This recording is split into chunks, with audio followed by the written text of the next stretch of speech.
time for movies on Rock and Goal Radio. It's Meet Me in the Foyer with Linda Marrick and Jawa.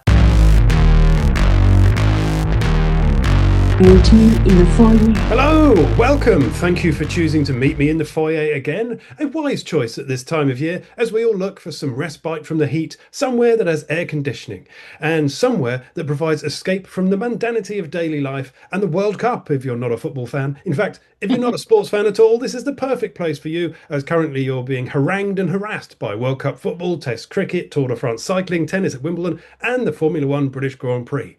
So come on in as we have a show rich with escapist offerings for you this week, where you can lose yourself in a summer book, get away from it all on a remote island, or travel to an even further and remoter destination in space. And joining us on the journey is our very own top cinematic travel consultant. It is, of course, Linda Marrick. How are you doing, Linda?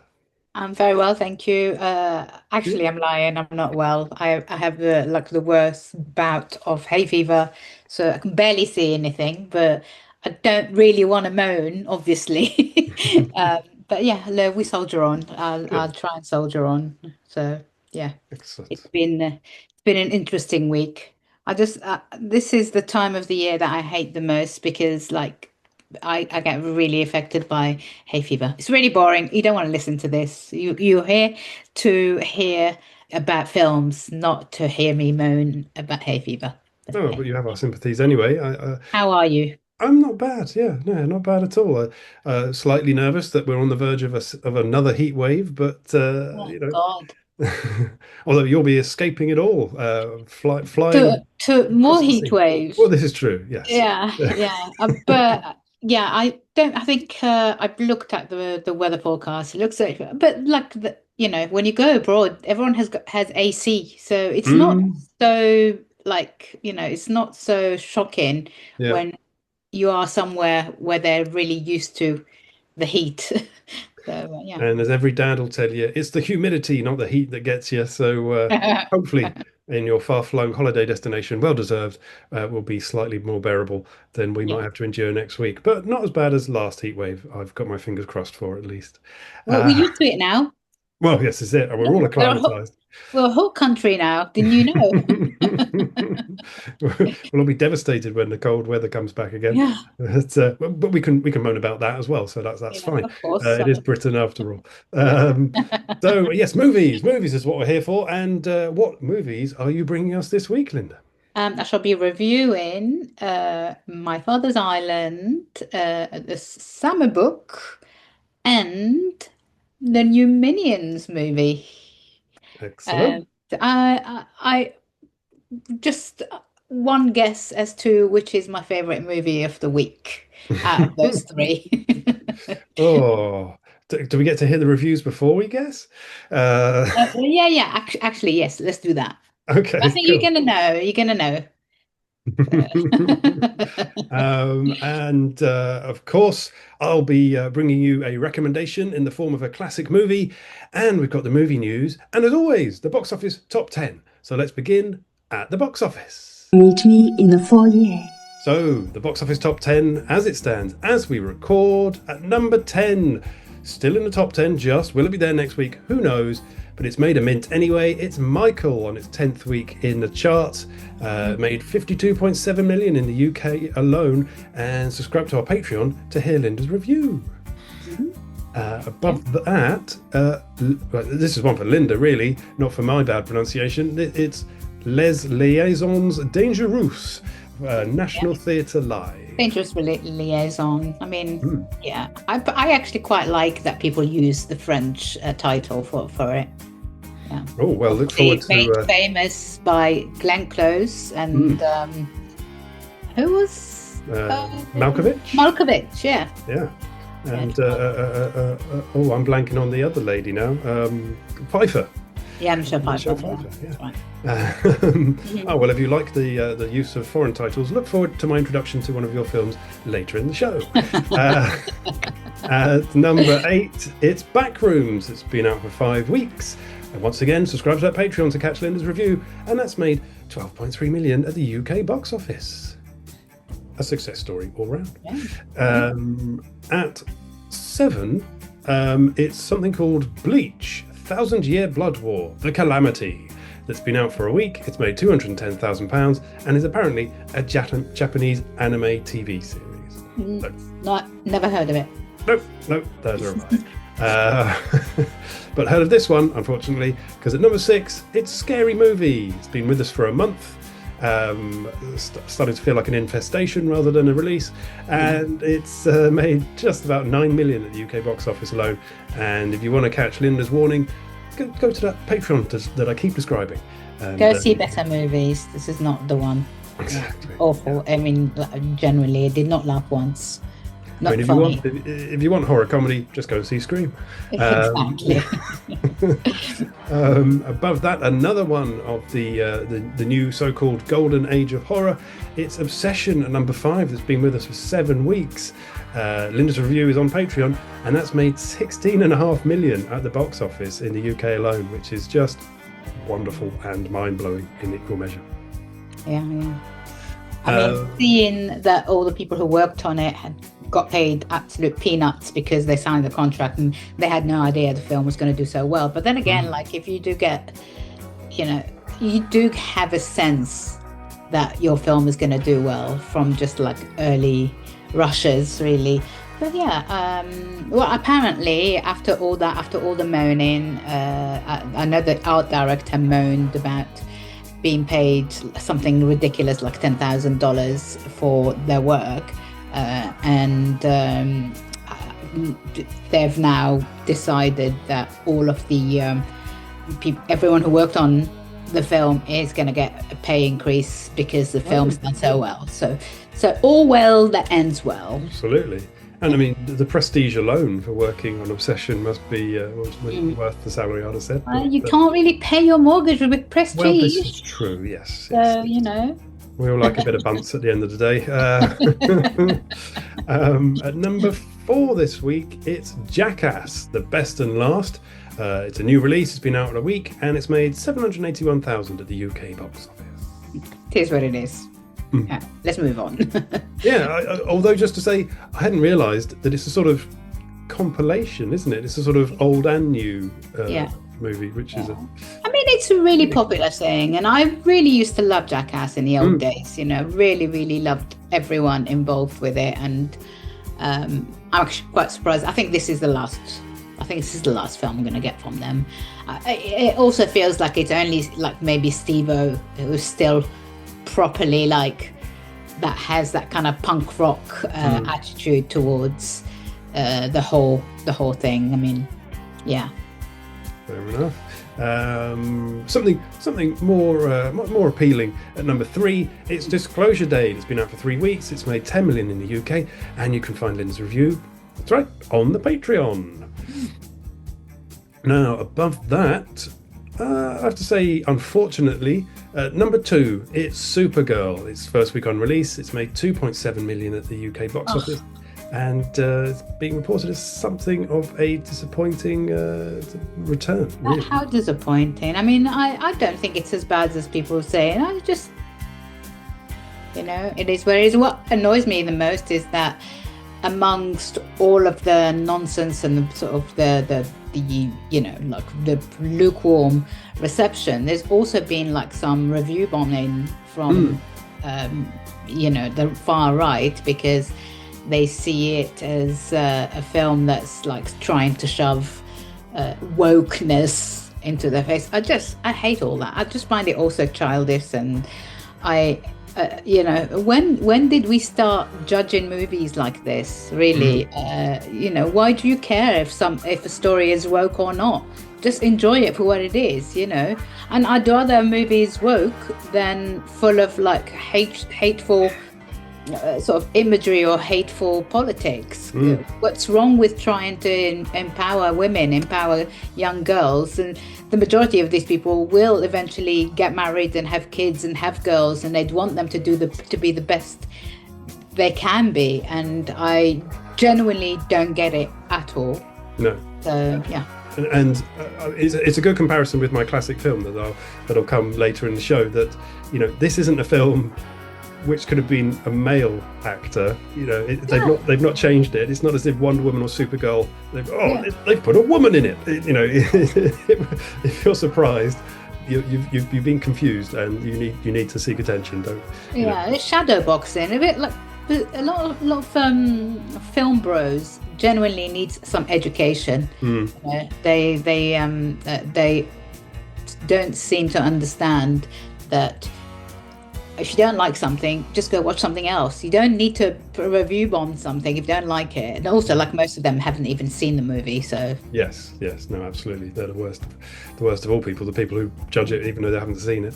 But that all means for the first time in a month, a film has held the number one spot for a second week. It's Toy Story 5, remaining the UK's number one film, the world's favourite film, in fact, and it's made 29 million in the UK alone in 2 weeks.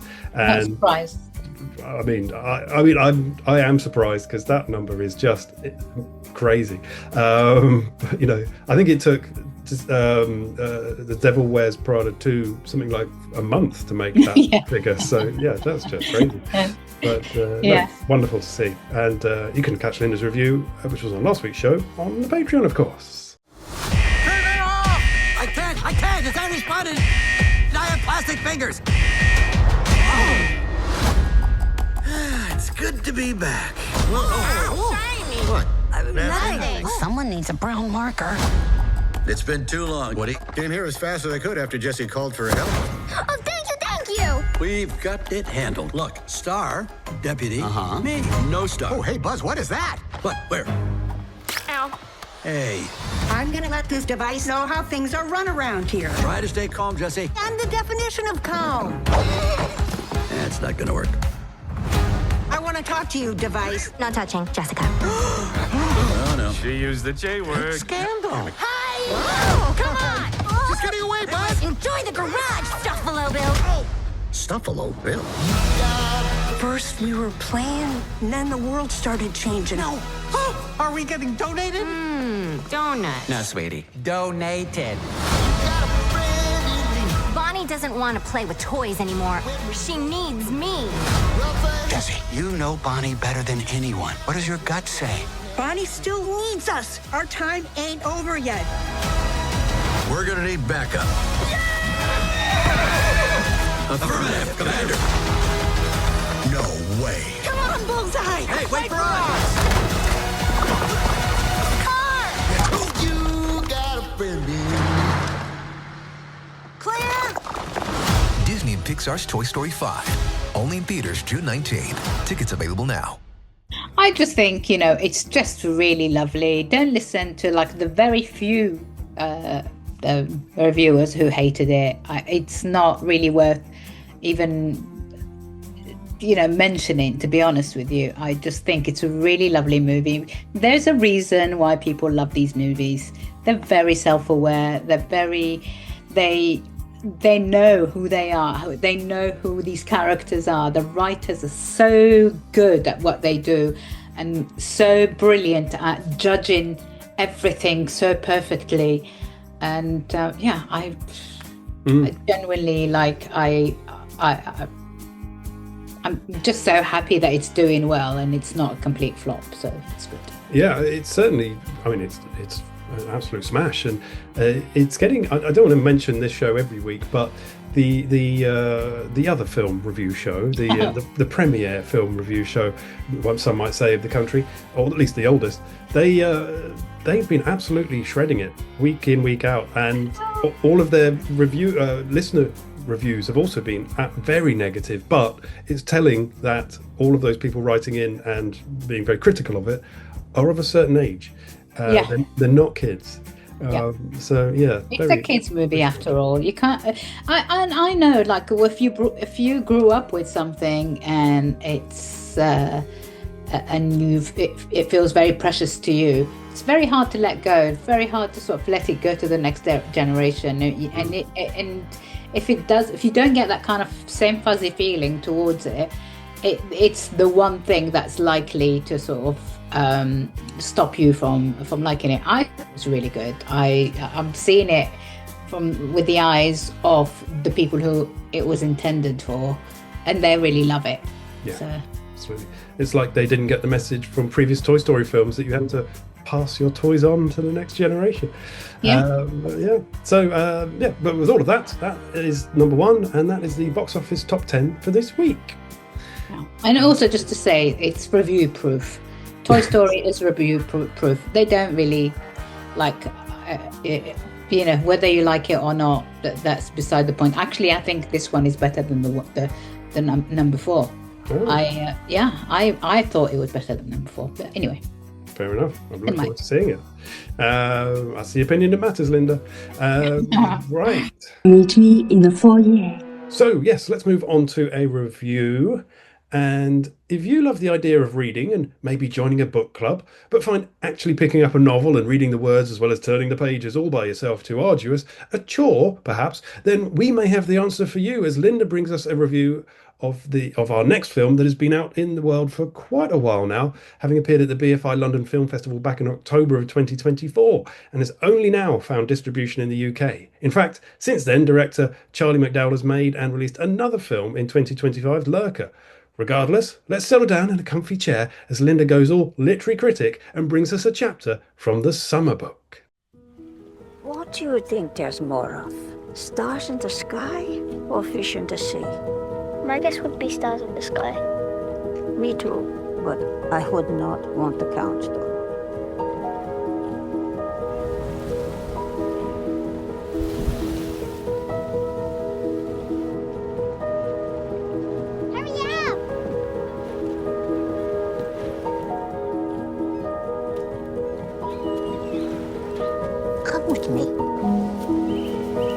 Mummy's favourite tree. Do you think it will grow? He doesn't love me since you died. That is nonsense. I'm trying. I want to be here forever. Together. Yeah. I always thought we were floating. Perhaps we are. The whole island shrinks up around you until you and it are like a raft on the sea. We must get inside. Everything is gliding away from me.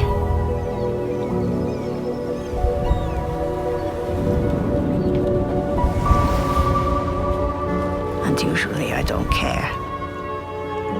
But every now and then, I do care. I really care.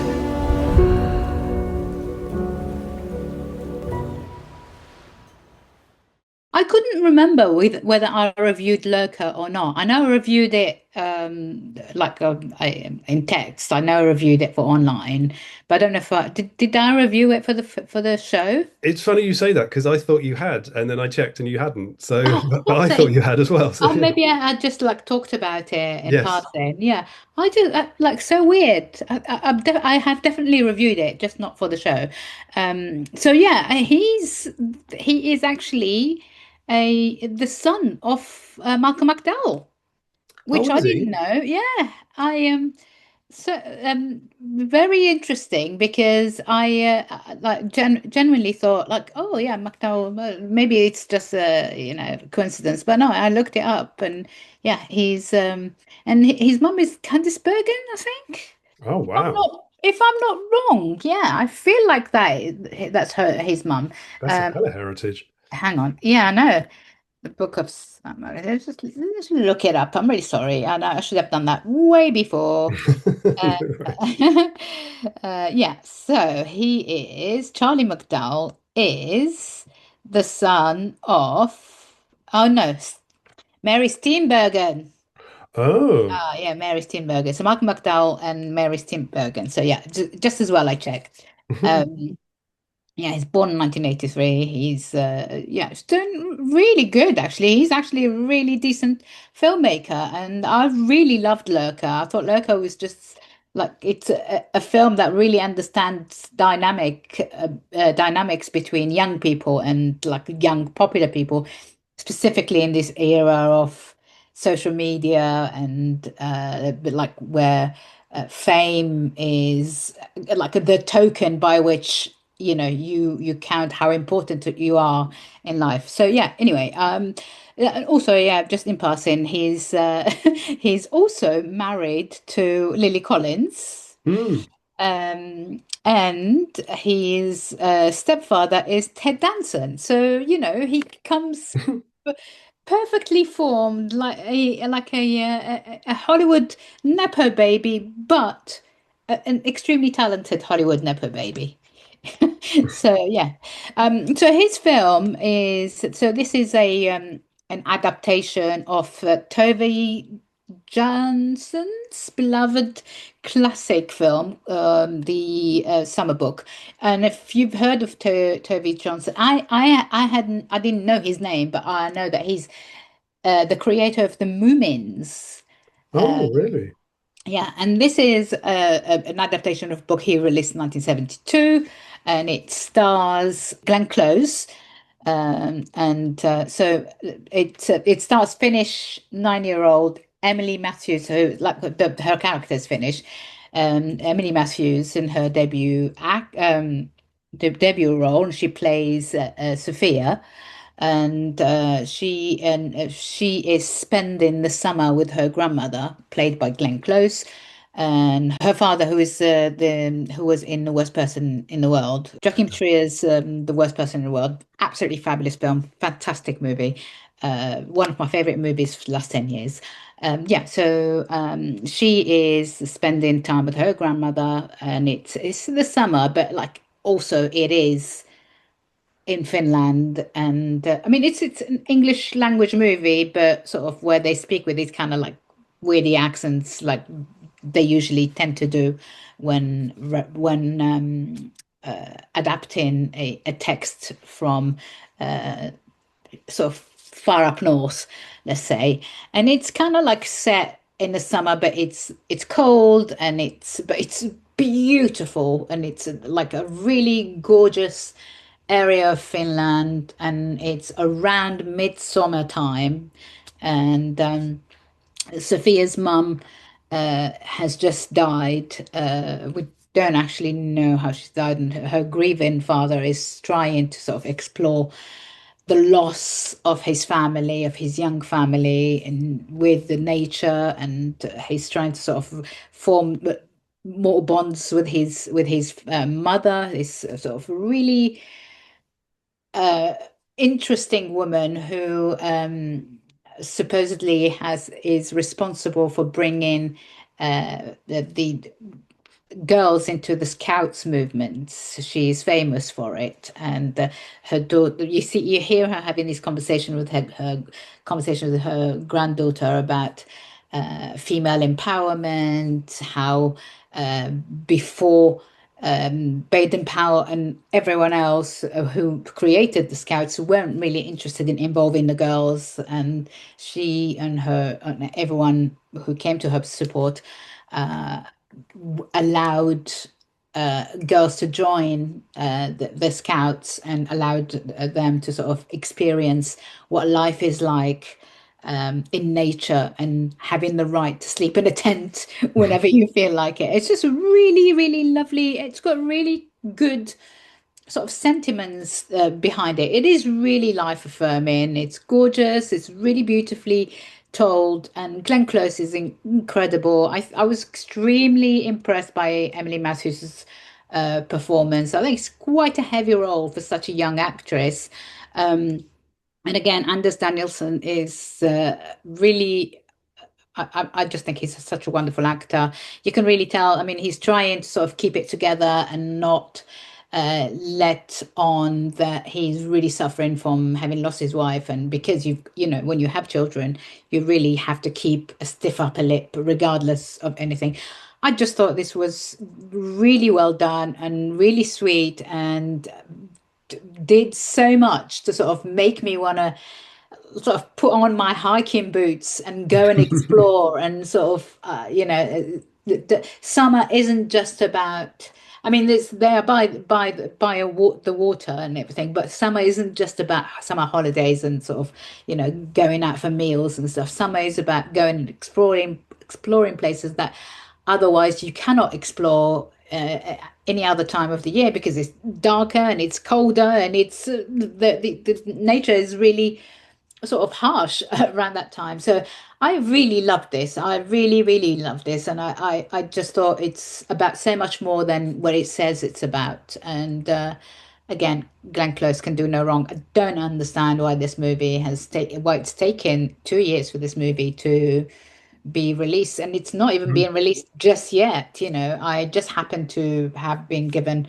early access to it for a review, and I'm so glad I said yes, because this is gorgeous, a really gorgeous movie. Go and see it when it comes out. I think either at the end of July or beginning of August. I'm not entirely sure. It's really hard. It's a really weird time of the year right now because everyone's on holiday. The only films coming out are these really big blockbuster movies. If you don't feel like going to see any of these big movies, go and give this one a go. Marvelous.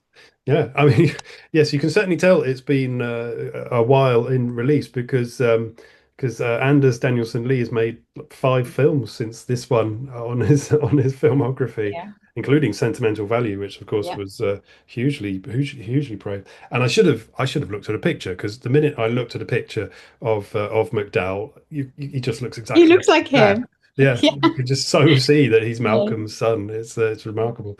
But no, it sounds fantastic. But he can stand on his own 2 feet as well. I don't think there is a hint of nepotism here either. I just think, when you grow up in Hollywood or grow up surrounded by arts and crafts and people who are making movies all the time, it rubs off on you. I know some people are just not talented at all, but if you are brought up in that kind of thing, you can't help but acquire that kind of talent, I think. Yeah. And there's nothing wrong, I think, if your dad knows some people, or because of your dad you know some people. There's nothing wrong with that at all. It's more the sort of the symptom of children being hired into studios or TV production companies just to have a job and be on the payroll. It's not like that at all. So no, it's not. And also, get the feeling also, if you were brought up, if your family owned the butchers, and it's gone from the father to son, and and etc. You're not going to blame someone by saying, "Oh, stop being such a nepo." It's a family business. Film is a family business, always has been. From the very beginning. So and for film fans like us, it's actually interesting to sort of see the family trees and the roots weaving through the history of film. No, absolutely. Yeah. I mean, John Huston, there's 4 generations of the family are all in filmmaking, and they're all absolutely brilliant. So. Yeah. No, absolutely. No. Well, wonderful. That sounds like a good option once it hits box offices, which isn't this weekend, but look out for it when it is released in the next few weeks. It's very slow. It's a slow movie. I just thought I'd review it early because I got access to it early, and I think they're trying to get some hype around it for the summer. Anyway. And I hadn't even realised that I could have pronounced this one in a foreign way as well, because of course it's actually called Sommarboken. There we go. That's some authentic, whatever language that is. Finnish. Finnish. There we go. What a perfect way to finish. Right. So that's your first option this week.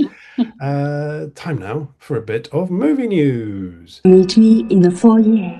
And in the movie news this week, as you heard earlier in our box office top 10, Supergirl opened at number 2. Now, being second to the juggernaut that is Toy Story 5 is nothing to be ashamed of, but the film has taken 68 million in its opening weekend against a budget of 170 million. For context, the abysmal Jared Leto starring Morbius made 84 million worldwide in its opening weekend, and the equally awful The Flash took 131 million. But of course, that was very anticipated, The Flash, and got some extra sort of leverage, I think, because of Michael Keaton returning as Batman. Despite this, though, DC CEO Peter Safran remains confident as they remain fully behind their long-term plans, with Clayface due in October, although I'm not sure that's really going to blow the box offices away, and Superman sequel Man of Tomorrow due next summer, and Matt Reeves' The Batman 2 following that.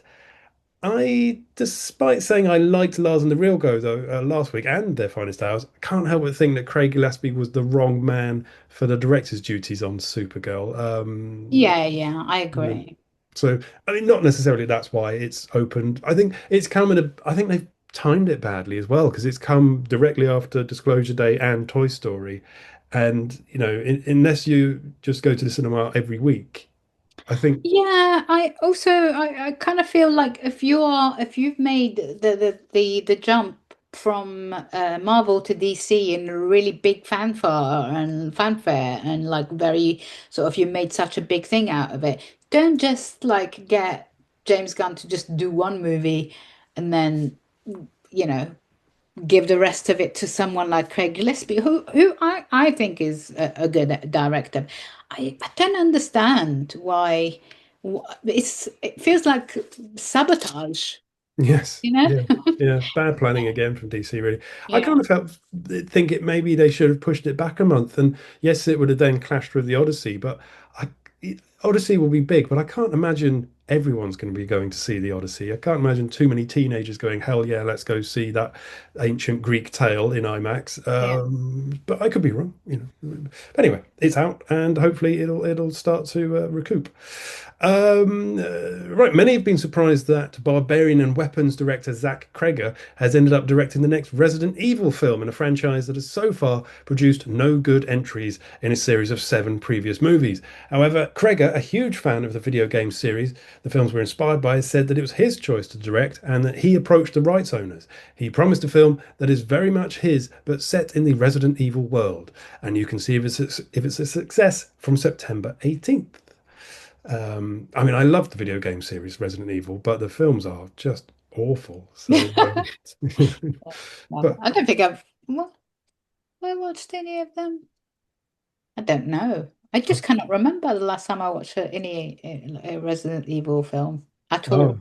I've seen them all because I decided I was watching franchises a few years ago, and I thought, well, I've done the rest, so I'll do Resident Evil.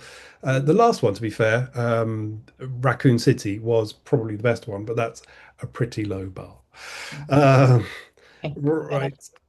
Jane Schoenbrunn brings her third feature film to cinemas this summer, following 2021's We're All Going to the World's Fair and 2024's I Saw the TV Glow. And this time she leans even further into the horror genre with a metatextual tale of slasher movies, movie making, and of course, sex and death. When Schoenbrunn finished shooting the movie starring Hannah Ernbinder and Gillian Anderson, she said to herself, "Oh my God, that was the film that represents all of me."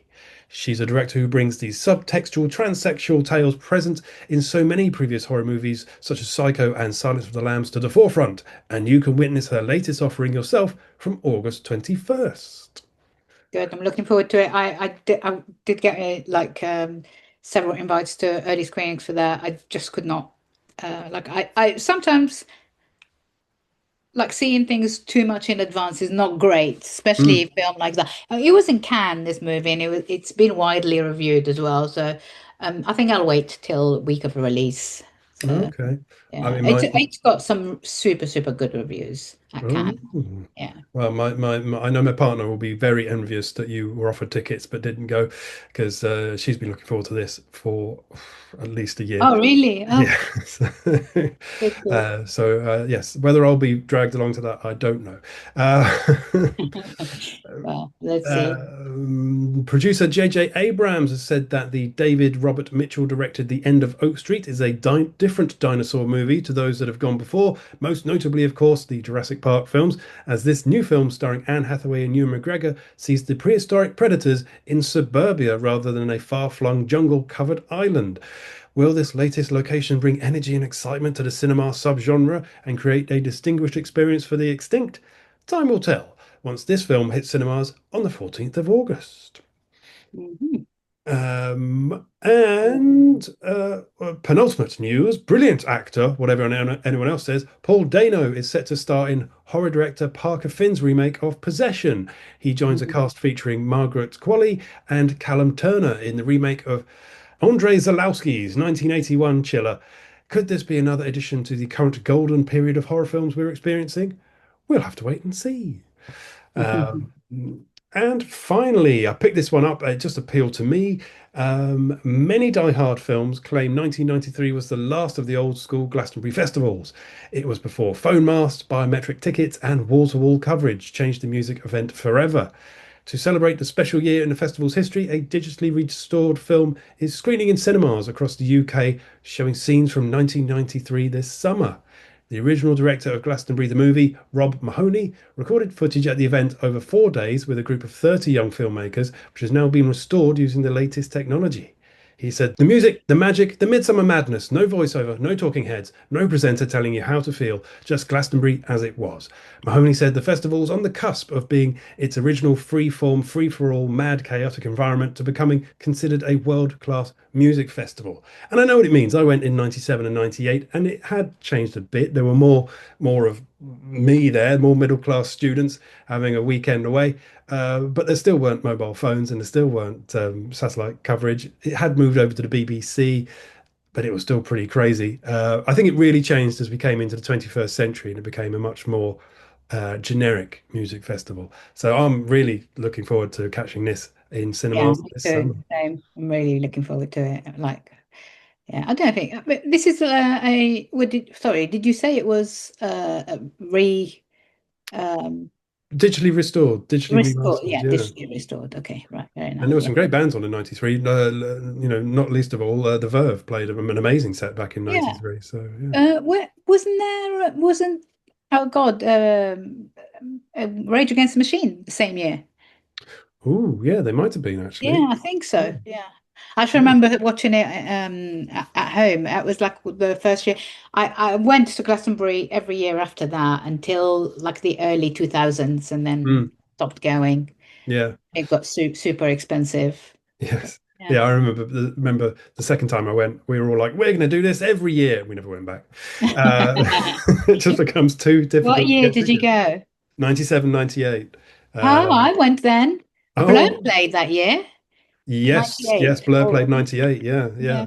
Great headlining years. Both years flooded, but great years, great summers.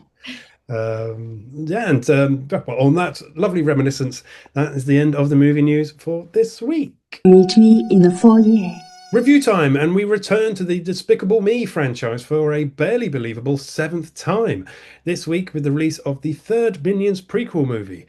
This time the franchise that has grown out beyond all expected proportions to become a box office behemoth, as according to some lists it is the second highest grossing franchise of all time, behind only Assassin's Creed. This time it returns with a second scoop of cartoon chaos, as this is Minions and Monsters. In Hollywood, the new stars at the silver screen changed the face of the motion picture industry forever. The Minions are back with a touch of mystery. Baby. Oh, Humphrey. Piñata. Carbonara. Lasagna. Now in Minion Vision.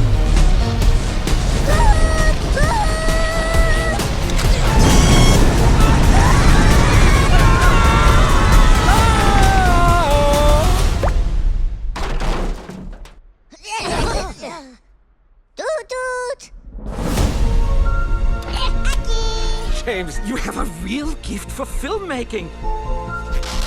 Eureka! Gloria, hallelujah! Makan movie! Un movie de Minions con monstras! Yaki, unigiri,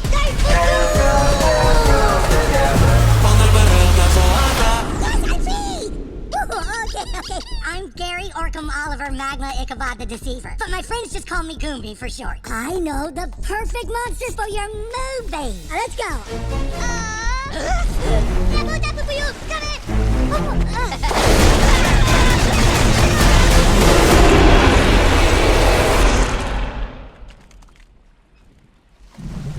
Whoopsie. Behold! The all-powerful Irene!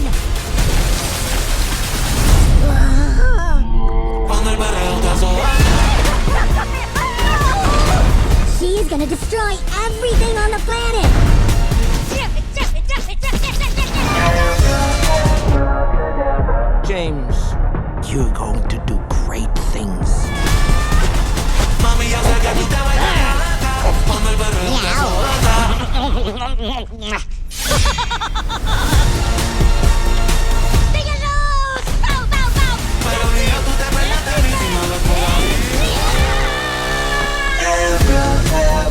abracadabra.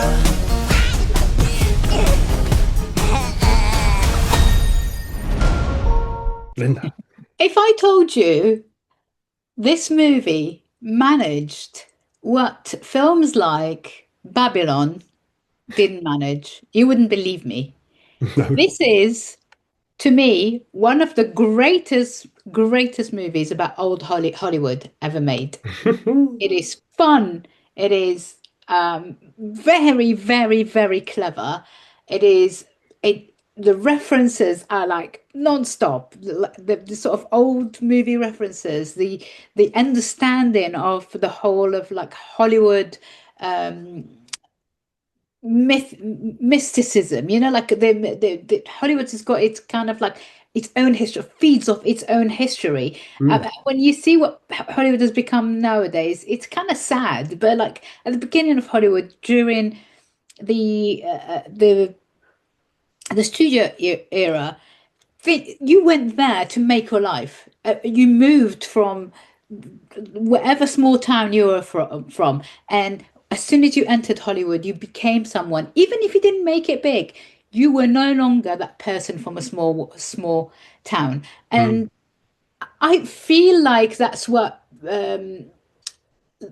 films like Babylon was trying to do. You know, the Damien Chazelle. I love Damien Chazelle, so do not come for me. And I only criticize him because I love him. I don't criticize him because when he does things and they're not perfect, I have to say it. I didn't get that feeling of like making it big in Hollywood.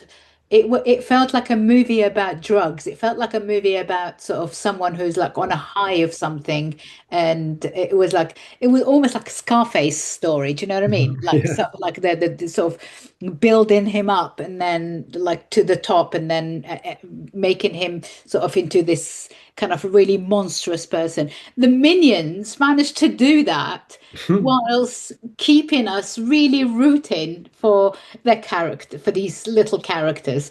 Again, this is directed by Pierre Coffin. You know, it's produced by Illumination, who are really well known for doing all these ones, and they're actually coming for Pixar's crown. I have to say, Illumination, for me, I've liked more Illumination movies the last 5 years than I've liked any of the Pixar movies. So just to say, Pixar might have been once the daddy of all animations. I think. With the help of people like Pierre Coffin, Brian Lynch, all the people who work on this. Trey Parker is actually part of this, Trey Parker is one of the voices. I can't remember who he plays. He plays Gumi, a monster whose name.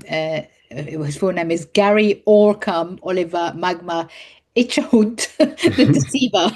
Brilliant, actually, really fantastic. So Pierre Coffin plays all the Minions, and if you are familiar with the Minions, you know they sort of sound very European. It's like a mixture of French and Spanish and Italian mixed up all together with a French accent that you cannot escape it. So he plays James, a blue-eyed minion, Henry, James's lifelong best friend or maybe partner. We don't know. It feels more like they're a couple.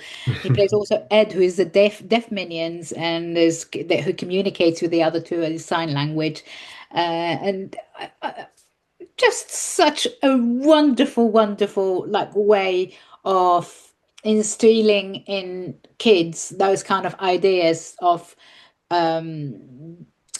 being different is okay. Do you know what I mean? Like there is a sense that being either disabled or maybe sort of possibly queer is also okay. So as I said, Trey Parker stars. Also, Allison Janney plays a tour guide, and the story all starts with her telling the story of this. She's in Hollywood showing all the sort of the symbolic Hollywood stuff. And there's a scene. Actually, I don't want to give it away because like it's best that you find out for yourself, because I laughed like 6, 7 times in the first minute of the movie, and I absolutely love these movies. As I say, Allison Janney is the tour guide. She's showing a group of tourists, and then she comes to the exhibit, the next exhibit, and it's two minions, and she says they are the two held sort of high for saving Hollywood once upon a time in the 1920s or 30s, whenever it was. Christoph Waltz plays Max, a film director who hires the minions to star in the movie. Jesse Eisenberg plays Dort, an alien robot. That is the only kind of like subplot that I felt didn't really work with, because it's meant to be minions and monsters. The addition of the robot character, I felt like didn't really add anything, but at the same time, I understand why it was there, and it was, it was quite fun to have Jesse Eisenberg voicing that. Jeff Bridges also he plays Frank Elwood Bright, Frank and Elwood Bright, who are like big fat controllers, big fat sort of producers, owners of the studio. Zoey Deutch is in it, Bobby Moynihan, Phil LaMarr, really actually stacked voice cast here. There are references to silent cinema, there are references to Singing in the Rain, references to like early MGM musicals, references to the crash, in the 1920s crash, to that era of Hollywood, where Hollywood was the only place still making money when the whole of America was just drowning in debt and in poverty. It's almost like you don't really need to know the story around it, just the references, the cleverness of the references, the sort of nods to silent movie stars. I was laughing and smiling all the way through it. I just thought it was so well done. It's so funny, so fun. I suppose the only thing that stops me from giving it a 5 out of 5 is the subplot with the robot. I felt like it didn't really belong in the story. Maybe I'm missing something.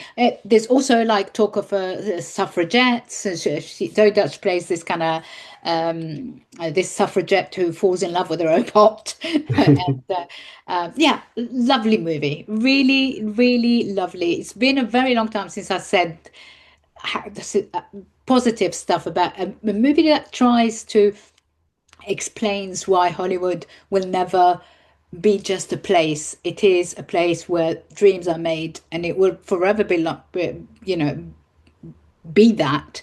It's just a shame. It probably is going through a bit of a slump at the moment, but I love anything to do. I studied Hollywood. There's the start of Hollywood. I studied sort of the film industry, the beginning of the film industry, the studio sort of era, and I feel like if you know all of that stuff, and if you are a film fan, you're going to get so much fun out of this. I really, really love this. Oh, fantastic. Take your kids, go and see it. Can I go on my own? Is you can go on your own, yeah. I'm an adult. I watched it with a bunch of film critics, so what do I know? Oh, fantastic. I mean, I love these films as well. People are quite sniffy about them sometimes. Oh, do you like those Minion movies? It's like, they're hilarious. Oh, they're so good. Yeah, they're like, I think this is the best one, though. Oh, wow. Okay. Yeah, I have heard rumors that others have said it's sort of back to the level of Despicable Me 1, which is a high bar. It is really good. I'm still slightly stunned that it's the second highest grossing media franchise of all time. That includes sort of all products on sale, games, comics, toys, and all that sort of stuff. But still, to be the second highest is absolutely crazy. But brilliant films. And of course, Patreon subscribers can find on our Patreon an old episode we did, maybe 2 years ago now, on films about films, or films on films, films within films, and movies on movies. So go and listen to that, and maybe we'll have to re-record that and add in minions and monsters. Definitely. Yeah. Oh, fantastic. Well, I'm certainly excited to see this. And I really love, as I say, I really love these movies. Now, Pierre Coffin is just he's someone who's just so clever with the way he writes these scripts, and the way he gives levels of the comedy to the very young ones, and sort of to keep you. I mean, he's obviously like a proper film geek, and those references really, I mean, like how there's a bit of it where one of the minions invents noir cinema suddenly. It was just so good. It's just so good. I watched it first thing in the morning on a Monday morning, and I was just like, oh, this is exactly what I needed. Fantastic. Yeah, and I mean, it might be the last one, mightn't it? Because Pierre said that he had to be persuaded to come back and do this one by someone having a really good idea that he went away and turned into a script. So maybe it's the last Minions movie, but fingers crossed it's not. Let's see. Fabulous. Well, that is another excellent option if you're heading out this weekend to bother the box offices. And thank you very much, Linda. I very much enjoyed that. And now it's time for another of Jawa's classic movie moments. Meet me in the foyer. And this week I'm going to have to self-edit because I found far too much information in my research for this one. My notes are absolutely epic. I'm taking a look at a sequel, a film celebrating its 40th anniversary, a film that will be forever the subject of debate among film fans as to whether it might actually be better than the original. Well, maybe it is, maybe it isn't. Why do we have to choose? Can we not just enjoy films? The need to list everything, hierarchize everything, a plague on art since the millennium, I think, when everyone suddenly felt the urge to define all art, be it music, films or paintings, relative to each other, a pointless exercise. Anyway, this is a film that set the standard for sequels and brilliantly was titled as a connected film to its predecessor with a simple bit of pluralization. Because this week, I'll be discussing James Cameron's Aliens. Oh, okay. It's a banger.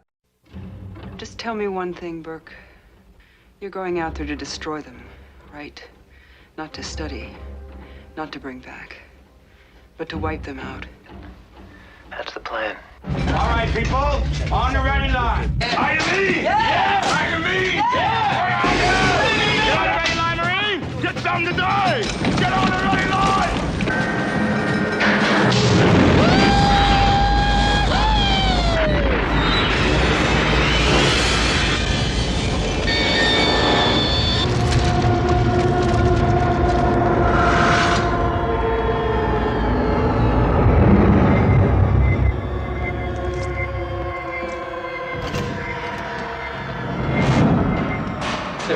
Get your light up here. Keep back, don't scare her. Movement! Talk to me, Hudson!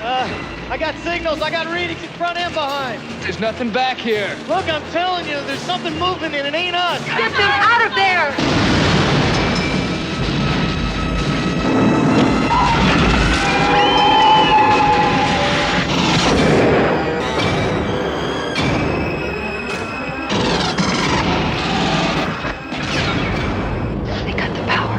How could they cut the power, man? They're animals. There's movement all over the place!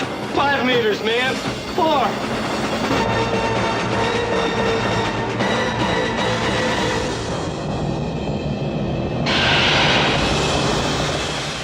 4. Aliens. This time, it's war. Aliens is a 1986 science fiction action film written and directed by James Cameron. It is the sequel to the 1979 science fiction horror film Alien and the second film in the Alien franchise. Set in the far future, it features Ellen Ripley, the sole survivor of an alien attack on her ship. When communications are lost with a human colony on the moon, where her crew first encountered the alien creatures, Ripley agrees to return to the site with a unit of colonial marines to investigate. Now, despite the success of Alien, its sequel took years to develop due to lawsuits and, unbelievably, a lack of enthusiasm from 20th Century Fox, and repeated management changes didn't help as well.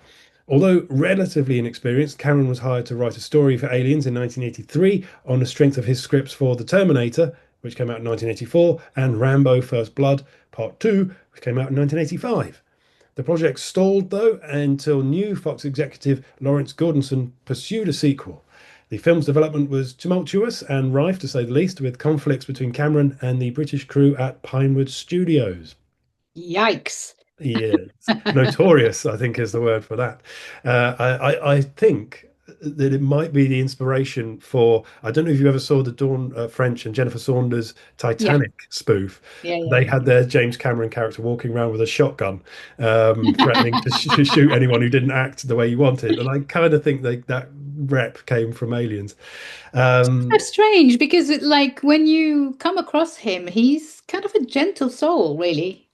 Nowadays. Yes, I think like a lot of artists with their passion projects, they just have no room for sort of compromise at all. And I mean, I'll get to what he said to the crew when he left. It's pretty brutal.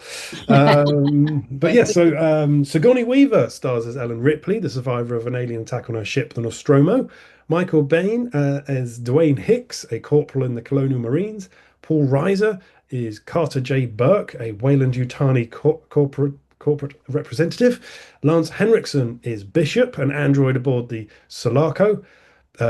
Carrie Henn is Rebecca Newt Jordan, a young girl in the colony on LV-426, which is the planet. Bill Paxton is Hudson, a boastful but panicky Colonial Marine private.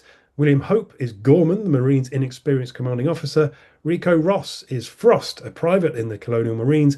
Al Matthews is Apone, the Marines' cool-headed sergeant. And Jeanette Goldstein is Private Vasquez. Now, so the success of Alien, unsurprisingly, led to immediate discussions of a sequel, but the production company Brandywine struggled to convince 20th Century Fox to make it. Some were convinced that the cost of the sequel would lead it to being a disaster. Some believed Aliens was a fluke, the success of Alien was a fluke, and that it hadn't generated enough profit or audience interest to warrant a sequel. So progress was really slow at first. Especially as the Brandywine co-founders Walter Hill and Gordon Carroll sued Fox for unpaid profits from Alien because they had been using Hollywood accounting methods, and Fox declared Alien a financial loss despite it earning over 100 million against a 9 million budget. Anyway, that was eventually unraveled in court, and progress on Aliens moved forward. On looking for a scriptwriter, they came across a script for a film called The Terminator, written by James Cameron, and with his collaboration as well on working on Stallone's Rambo: First Blood, as I said, they were convinced that he was the man. Fortunately, production of The Terminator was delayed for 9 months because Schwarzenegger was obliged to film Conan the Destroyer, the sequel to Conan the Barbarian, and Cameron used the time to develop his treatment for Aliens, and he drew ideas from his sci-fi film, I think kind of a student film he made called Mother, which if you can see it online actually, and there are loads of bits in it where you sort of go, oh, hang on, that is Aliens, especially the power loader suit moment. Cameron wanted to direct Aliens as well as write it, but because he was a relatively new director who'd only directed Piranha 2: The Spawning prior to this, which is hardly the blue ribbon on your CV. The studio were a bit reluctant to, but then Terminator came out and he was a hot property and they gave him the job. Alien director Ridley Scott said he was never offered the chance to direct a sequel, and he said possibly because he was difficult to work with, which is easy to believe. And and also Cameron noted that by simply pluralizing the title Alien to Aliens, he created a film that suggested the increased threat of aliens and also told you it was a sequel. So it's one of the best in, I think, sequel titles of all time. Cameron believed that because of the audience reaction to Alien, making a sequel that generated the same emotional response was going to be very difficult. And he decided with his girlfriend producer Gail Ann Hurd that they would combine the horror of Alien with the action of The Terminator, which is pretty much what they ended up with. He said that Alien was like a haunted attraction, which many people have said. Aliens like a haunted house film in space. Aliens should be like a roller coaster. And he felt that having a strong female heroine to distinguish his films from typical Hollywood action fare was the way to go. And he wrote the script with a picture of Weaver on his desk. And he also referred to his work on The Terminator, where he says he removed the normal protective forces from Sarah Connor so she had to fend for herself. Now, I'm not entirely sure about that. I feel like he's giving himself a bit of credit too much there, because as brilliant as Terminator is, she is just your classic horror movie final girl. She fights back, but you could watch Halloween and see exactly the same thing. So anyway, that just came Cameron bigging himself up. And he'd always wanted to make a film about space infantry, so this was his chance. His final script was well received, and still, though, Fox hedged, and they thought the film was going to cost too much with a budget that they felt was going to be 35 million. But Heard said they could make it closer to 15 million. Fox came back and offered them 12 million, at which point Cameron and Heard quit. They then carried on negotiating with their agent, and Heard and Cameron returned. But then conflict rose again when it came to the casting, because Fox didn't want to cast Weaver in the sequel because they expected her salary to be too high. Cameron and Heard were insistent Weaver return as a solo star. Fox refused, saying it would damage the studio's negotiating power, and Cameron and Heard quit again. They got married, they went on honeymoon, and when they returned, the Aliens project was ready to move forward because the studio had relented and cast Weaver in the lead role. Although Weaver initially rejected offers to return because she thought the film might just be a cash-in, and she was eventually offered 1 million, which is equivalent to about 3 million now, but also with percentages at the box office. So that became the highest salary of her career. In fact, negotiations were so lengthy for her that Cameron put out this rumor that they were going to erase Ripley from the script entirely, and he told this to Schwarzenegger, who he was working with on The Terminator, knowing that he had the same agent as Weaver, and this news would get back to her, and she would eventually crumble and sign the deal, which she did. He wanted an unknown actor to play Newt, so they found Hen in England, where they would end up filming the sequel. Bill Paxton was cast because of his positive feedback for his performance in Weird Science, although he was worried his character would be annoying to audiences until he realised he was actually the comic relief. Henriksen was concerned about portraying Bishop after other recent successful portrayals of android characters such as Ian Holm in Alien and Rutger Hauer in Blade Runner. But he decided to play Bishop as an innocent child who pities humans for their short lifespans. And he suggested wearing distinctive contact lenses to show when Bishop was alert to danger, but Cameron said no, because you'd be more frightening than the aliens. And and they would end up with a cast including Biehn, Paxton, and Henriksen, who'd all been working with Cameron before on The Terminator as well. You also had Paul Reiser, who's this is really his first big role, because previously he'd only played small parts, like his appearance in Beverly Hills Cop back in 1984. You could argue there's some slight casting controversy around the Vasquez role, in that Goldstein was cast, and she's a woman of Russian, Moroccan, and Brazilian descent, and she's playing the Hispanic Vasquez. And Cameron said later that we wouldn't get away with that if we did that now. But she was part of the British Acting Union Equity at the time, and filming in England meant they had to cast from that pool, and she was the ideal candidate. And he apparently said, he said to her, right, here comes this fair-skinned, freckled, blue-eyed Jewish girl from Beverly Hills, but some body makeup, some brown contacts, dye hair black, and you'll be great. Rude. And interesting, Rico Ross, who plays Frost, was committed to play a role in Full Metal Jacket, whose filming schedule overlapped with Aliens by a week. And Cameron offered to let Ross film his scenes later, but Ross figured that Stanley Kubrick's films always overrun, so he decided to choose Aliens over Full Metal Jacket, which is quite the brave choice, I've got to say. But I think paid off for him in the end. Paxton said he loved working in England. He said we had the best time. He hung out with Henriksen and Biehn all the time, and there was a really good spirit. that had all these hilarious British characters, like the stuntmen who used to grab my knee or my bicep and go, "Blimey, more meat on a cat's cock," which is apparently a classic British phrase, according to Paxton. So as I say, it was mainly filmed in Pinewood in Buckinghamshire, near London, because of its large sets and the cheapness really of filming in England. It came here. Cameron, as we mentioned, hated it. He, much like Kubrick, actually, on Full Metal Jacket, found working with British crews drove him absolutely mad, especially their regular tea breaks, their sort of unionized tea breaks. And he was frustrated at losing hours of filming every day. And the relationship was exacerbated, the problem, because Cameron was a very hands-on director, because he'd been a special effects guy before, and he would often sort of modify setups and lighting himself, and this annoyed the crew. Although the crew didn't really help, because cinematographer Dick Bush apparently insisted on lighting the alien really brightly, counter to Cameron's requests, and he was eventually replaced. And then first assistant director Derek Cracknell ignored Cameron's requests to have a shot set up a certain way. Cracknell would say, "Oh yeah, no worries, we'll do that," and then Cameron would arrive on set and it was completely different. So they would have to break it all down and start again. And he was also fired in the end, which led to the crew walking out.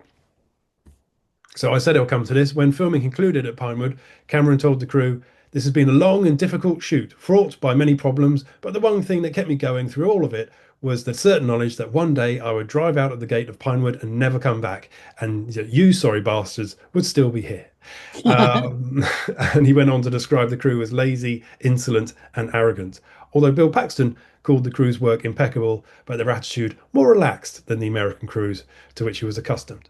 And interestingly, the power plant set, which is a real disused power plant where the alien nest was set, that set remained in place until Tim Burton came and used it for the interiors of Axis Chemicals during the 1989 Batman film, which is pretty cool. Some improvisation was allowed, and Weaver apparently used to sort of discuss with Cameron how to tweak her character, and she felt she knew how her character would act. And then one of the most famous lines in cinema in this film is "Get away from her, you bitch," which could only be filmed once due to a tight schedule, and Weaver thought that she'd messed it up, which she absolutely hasn't, because just watching it again this week, it really struck me. She absolutely nails that line. And it's such a difficult line to deliver because she's actually in the powerlifter suit at the time. So she's moving in this suit, she's moving forwards, and then she's delivering this line, and she just absolutely nails it. I mean, she's superb in this film, as she is all the time. Several scenes were removed from Alien's theatrical cut, quite famously now. There's been a director's cut released. Ray Lovejoy was responsible for editing the final 137-minute cut. Fox wanted it to be under 2 hours, so it could be shown more times per day in theatres. So actually, Fox production president Scott Rudin flew to England to ask Cameron and Heard if they could cut another 12 minutes, but Cameron refused, saying that the film wouldn't make any sense if they did that, so they relented. Because of the production issues and the delays, James Horner, the composer, was initially given 6 weeks to write the score, but it ended up being 3 weeks. He recorded it at Abbey Road with the London Symphony Orchestra, and when Cameron heard it, he hated it. But he couldn't make changes because on Terminator, he worked with Brad Fiedel and his synth work, which could be easily changed. But working with an orchestra, you can't do that. So what Cameron did was he chopped up the music and he used it in different places in the film where he felt it worked. And they also inserted bits from Jerry Goldsmith's score to Alien and used unknown composers to fill gaps. And there's even a bit near the end where it sounds very much like Holst's Mars, The Bringer of War, classical music. It's really noticeable. And a lot of the music was unused of Horner's score and would turn up in Die Hard in 1988. Weaver was delayed turning up on set because she was delayed on her previous film Half Moon Street, which is a great film actually, and I highly recommend watching that as well. And she had special sneakers designed for her by Reebok, which the only mandate that Cameron gave for these sneakers was they had to be laceless so that they could be easily pulled off her foot during the finale of the film. H.R. Geiger, who famously and brilliantly designed the sets for Alien, was unfortunately unable to join for Aliens because he was contractually obliged to film Poltergeist 2, The Other Side. And for the actual Aliens, they used dancers in very lightweight suits covered in sort of foam alien body parts. And they slightly tweaked all of the designs, including the face hugger, which they sort of engineer up. It becomes even more organic. It's more, legs are more finger-like. It's more detailed. It took apparently 9 operators to operate the fully articulated face hugger. And there's a scene in a lab where Ripley and Newt are resting asleep, and 2 face huggers escape into the room, and they scamper across the floor. And for someone with arachnophobia, that's almost unbearable to watch. It's one of the most terrifying scenes in cinema. Yeah. It's so good. It's so good. It's a weird thing. You know, I don't like horror films, and these are horror films / other genres as well. But I cannot stop watching these films. They're absolutely brilliant. And of course, famously, Cameron slightly changed the life cycle of the alien in this, in that he felt that the nest that we saw in the first film with a vast field of eggs would have to have been created by a larger creature. So he created the Queen. And the Queen design was a sort of combination of a praying mantis and a T-Rex, and obviously influenced by the first film's aliens as well. He said the dinosaur influences were unintentional, as he considers them boring, and his goal was to extrapolate on Giger's warrior designs to create a large and powerful creature that was also swift and overtly female, describing it as hideous and beautiful at the same time, like a black widow spider, and he nails it. I mean, again, that creature is sort of awe-inspiring and horrific. It was one of the top 10 highest grossing films for 11 weeks in 1986. It grossed $85.1 million in the US at the end of its run. Surprisingly, it only made it the film's 7th highest grossing film, behind Back to School, Star Trek 4, The Karate Kid 2, Platoon, and Crocodile Dundee. And Top Gun. Which is, you know, I can understand some of those, but I think that's a very surprisingly low ranking given how the prestige it's held in now. It divided critics. They all praised Weaver's performance, but they said it couldn't recreate the novelty of the first film. It compensated with special effects. It's a constant stream of set-piece thrills and scary scenes. It's made by an expert craftsman, suggesting that its predecessor was more artistic. And I think that's the debate that everyone has. You know, Alien is perhaps more cinema, and Aliens is more of a movie. But you know, and critics said that it lent into the sort of horror gore because of previous films' influence, such as 1982's The Thing. Some say it's a rare sequel that surpasses its original. Critic Jay Scott said that Cameron had redefined the war film, combining Rambo with Star Wars. And Roger Ebert sounds like he wasn't sure. He called the last hour painfully, unremittingly intense in horror and action, leaving him emotionally drained and unhappy. He believed it could not be defined as entertainment, despite his admiration for the filmmaking craft. Yeah, it's like, I loved it, but I hated it. And Siskel said the film was one extremely violent, protracted attack on the senses. Whilst Jay Bowyer of the Orlando Sentinel called it the Jaws of the 80s, the most intensely shocking film in years, which is a nice line indeed. They all agreed that Weaver and her performance holds the film together. Ridley Scott actually said that Weaver made action stars like Stallone and Schwarzenegger look like male pin-up models, and he described her as the ultimate adventure heroine, balancing action with femininity and maternal instincts. And Pauline Kael, who I don't think actually likes films, was critical of the film overall as too mechanical, but praised Weaver's physical presence and performance, writing that without her, Aliens was a subpar B picture, which is once again nonsense. It received 2 awards at the 87 Academy Awards, one for Best Sound Effects Editing and one for Best Visual Effects. Weaver was nominated for Best Actress, which was a landmark nomination at the time because science fiction never got recognised and barely does now. And it gained 4 other nominations. At the BAFTAs, it won the award for Best Special Visual Effects and three other nominations. It has themes of motherhood, masculinity and femininity, war and trauma, and it's been a huge influence. I mean, not least on Cameron's career, because although Terminator made his name and was a critical and commercial success, Aliens was a blockbuster and made him an absolute top tier director. And it expanded Aliens into a franchise, including further films, video games, comics, books, and toys. And also, of course, it's got, as I said, some of the greatest lines in most sort of quotable lines in film. It's got Paxton's "Game over, man, game over," and Weaver's "Get away from him, you bitch." It seems to me like the 80s is sort of the peak decade for quotable movie lines, and Aliens is right up there. Paxton is remembered as one of only 2 actors, along with Lance Henriksen, to play characters killed by an alien, a Terminator, and a Predator. Despite her sudden fame, Hen decided not to pursue acting so she could remain close to her family. The success of Aliens resulted in an immediate discussion of a sequel, Alien 3, released in 1992 after another tumultuous development involving several writers and directors. Cameron didn't return. The film was financially successful, but generally panned by critics, although there's a cut called the Assembly Cut, I think it is, which is very good. Really sort of improves on the original theatrical cut of the film. Although I'm still baffled as to why in one cut the alien comes out of a dog and in another it comes out of a bull. But anyway, we're not talking Alien 3.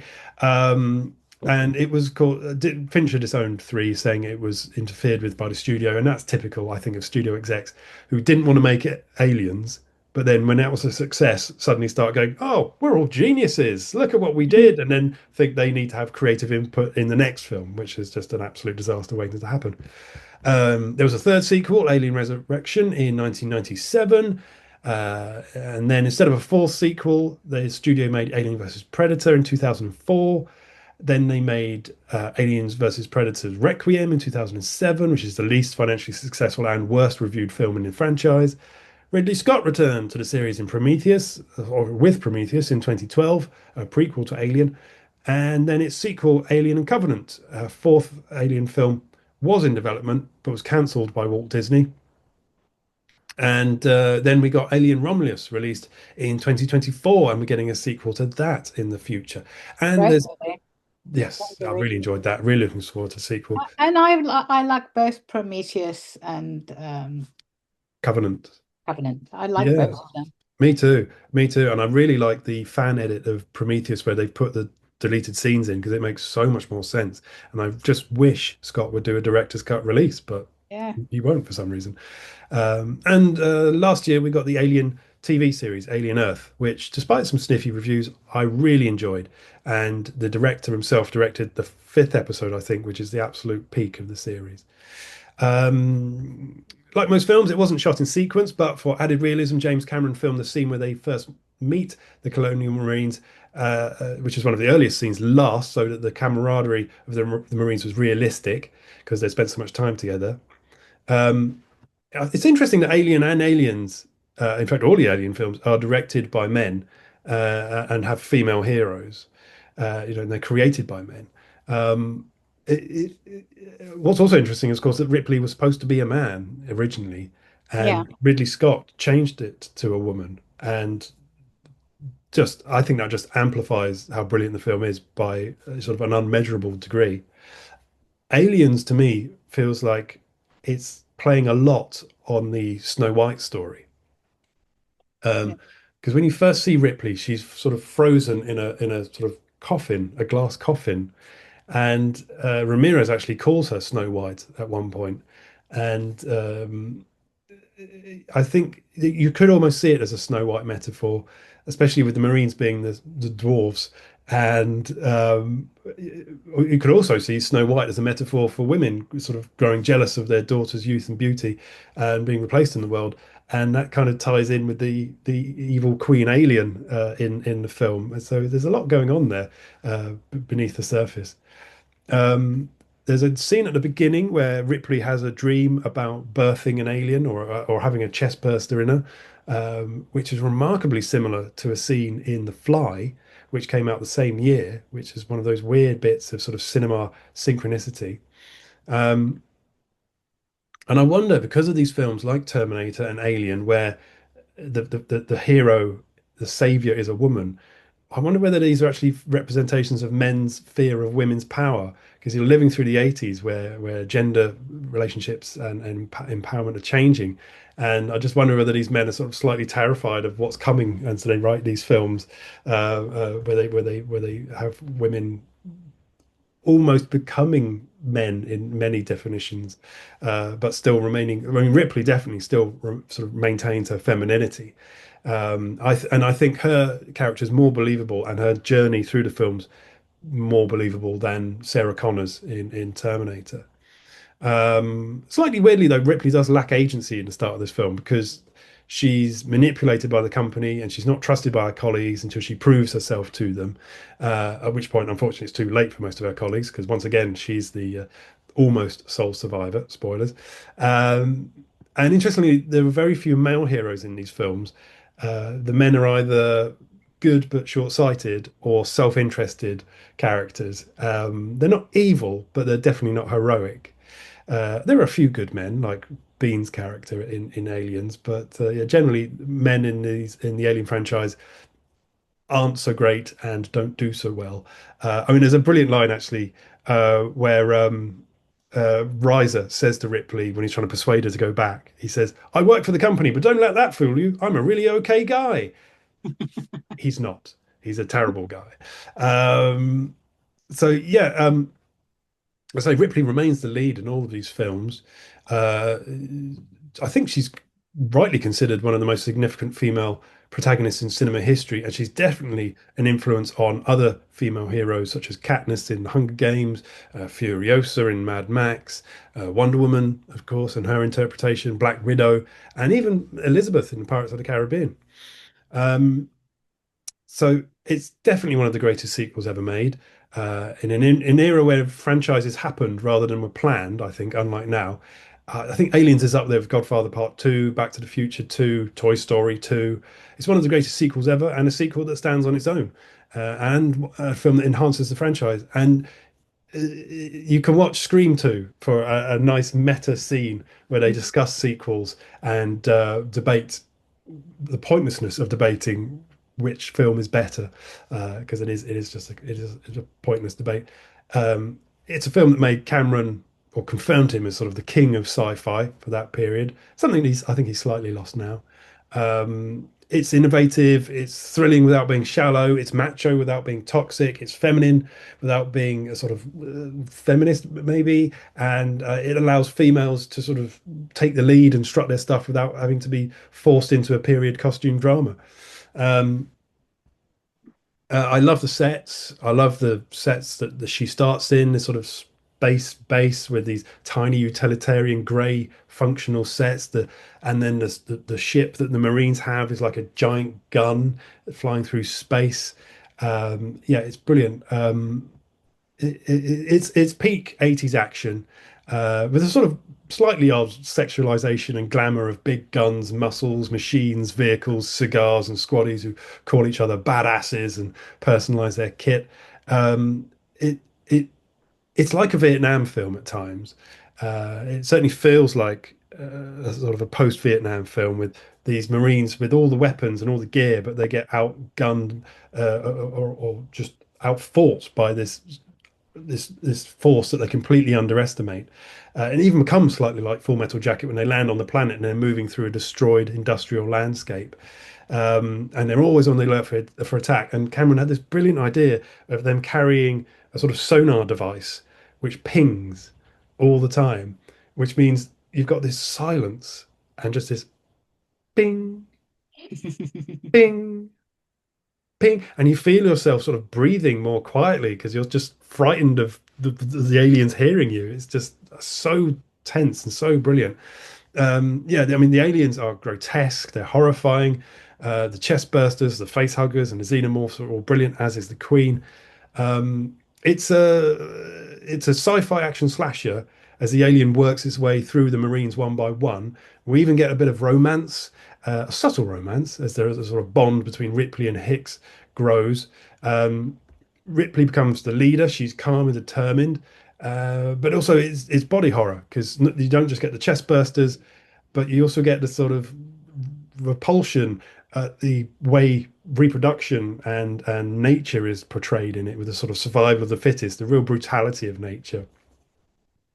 It starts with a gentle, absorbing opening act, and then we learn through the characters through that classic show don't tell, and then the second and third acts are just relentless but beautifully paced action. They're not just special effects explosions. It's not just bigger, more. There's a reasoning and a purpose behind all of it, and it's determined action is what I called it. The production team definitely deserve Oscars for this. I've got so much admiration for Weaver. She's incredible. She's always convincing. She's intelligent. She's funny. She's caring. She's strong. She's only ever traded on her talent. She's a woman, I think, who demands equality and respect without saying it out loud. She's absolutely one of my cinema heroes. I think this might be a flawless film. I think the first is as well. If you had to put a score on it, I might say the first is hypothetically, the first might be 100 out of 100, and the second one maybe 99 out of 100. If you had to do that divide. So if you haven't seen Aliens, make sure you watch Alien first, then watch this sci-fi action spectacular right to the end, either theatrical or director's cut. Both are brilliant. And if you want to watch the rest of the franchise, I won't tell you not to. I won't tell you to. None of them come up to the standard of the first two, but little does. However, I enjoy watching them all, despite their flaws, because it's such an incredibly crafted universe filled with horrifying but enthralling monsters and poor dumb humans just trying to survive in a universe far bigger, darker, and more frightening than they could ever have imagined, that provoke a sort of visceral response every time one watches them. And that's it. Game over, man. Game over. Well done. Great movie. Oh, amazing movie. I know it's not like a sort of hidden classic, but I couldn't not. Oh, no. Well, it doesn't have to be. Classic is classic for a reason. Yes. Yeah. Meet Me in the Foyer. Time for one more review, and this time Linda takes us to Sukkwan Island on a UK, French and Norwegian co-production with a title that translates as My Father's Island, as this is a father and son story from director Vladimir de Fontenay. So Linda, take us to Sukkwan Island. Your father called. Wants you to go on a trip with him.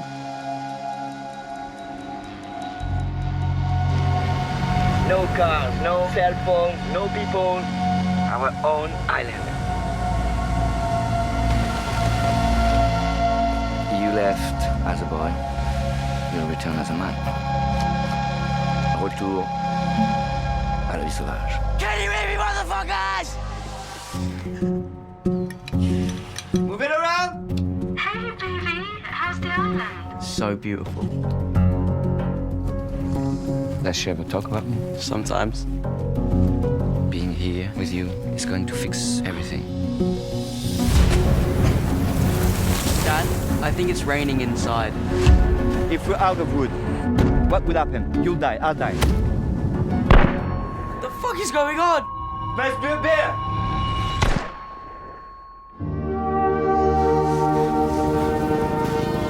I never knew this was gonna get so out of control. I wish you could see how beautiful this is. Dad!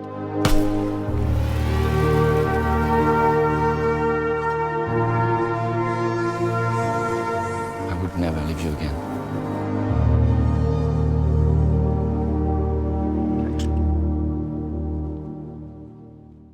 But before we go, do I need a passport, and how many pairs of pants should I pack?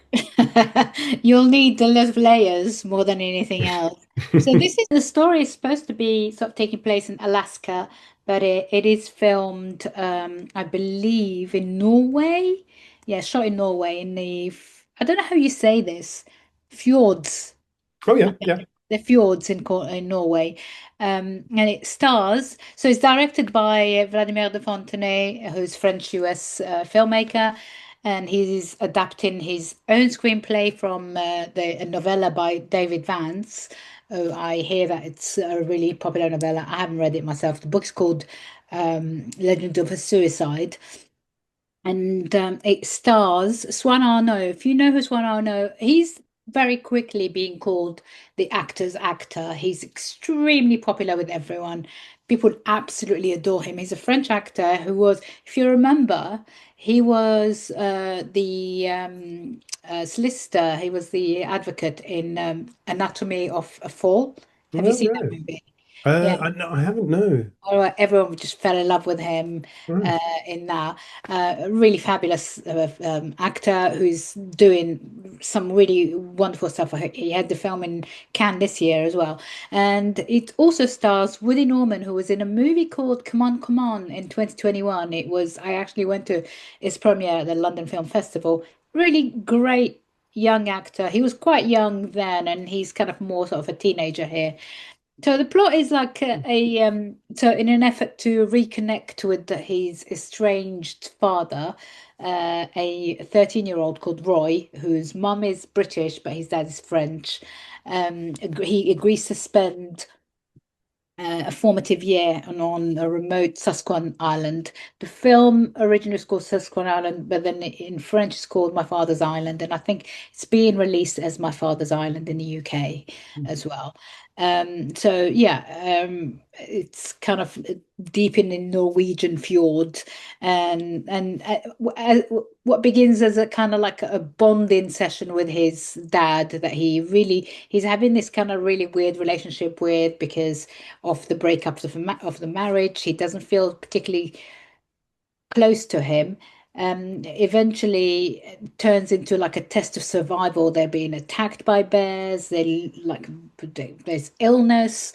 There's sort of the dad is not acting how he's not being very protective of his son. He's acting very irrationally, and because he's tormented inside.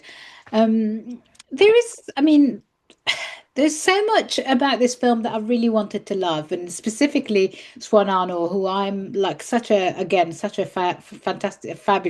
He's such a fabulous actor, and I'm a huge fan of his.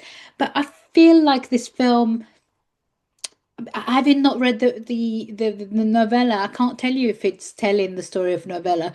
I just thought it didn't have a heart. It almost like just went nowhere. It feels like a very small sort of idea, and the film is quite long. It's like 1 hour and 55 minutes for a small idea. If you're gonna adapt a novella, at least make it into a 90-minute movie. I wasn't really hugely impressed by it. I was impressed by where it was setting. I think the cinematography is absolutely gorgeous, and I think the direction is fabulous. I just did not love the screenplay. I just did not. I didn't see.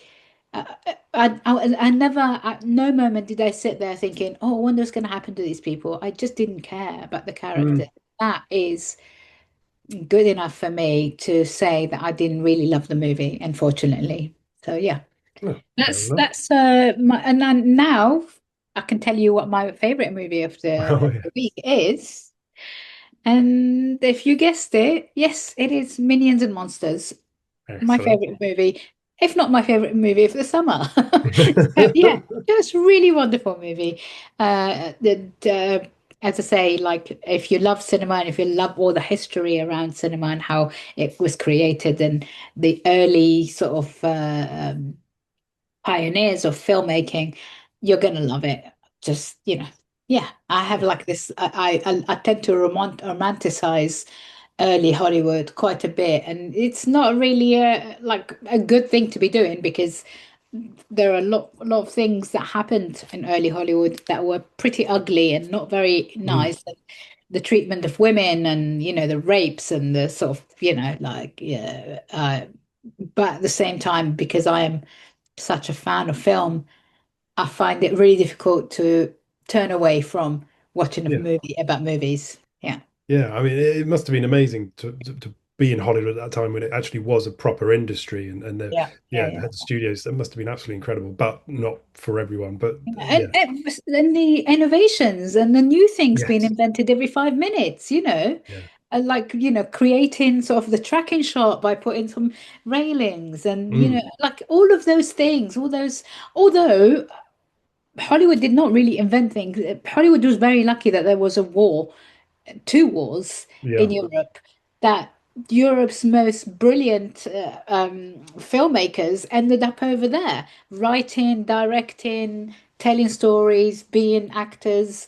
And, I think it's an immigrant story if anything else. If you ever come across anyone who says America made Hollywood, America did not make Hollywood. What made Hollywood is all of the people who've been persecuted from their home countries in Europe, who created that industry over there. So there you go. I mean, that's absolutely true. A large majority of the great Hollywood creators were Europeans, and if you don't know that, you should definitely go back and watch some of the classic European films, the German films, the Hungarian films, the French films, of course, and the British films, and seek out things like Mark Cousins' documentary series, The History of Film. Watch Paul Merton's brilliant 3-part series on black and white movie comedies.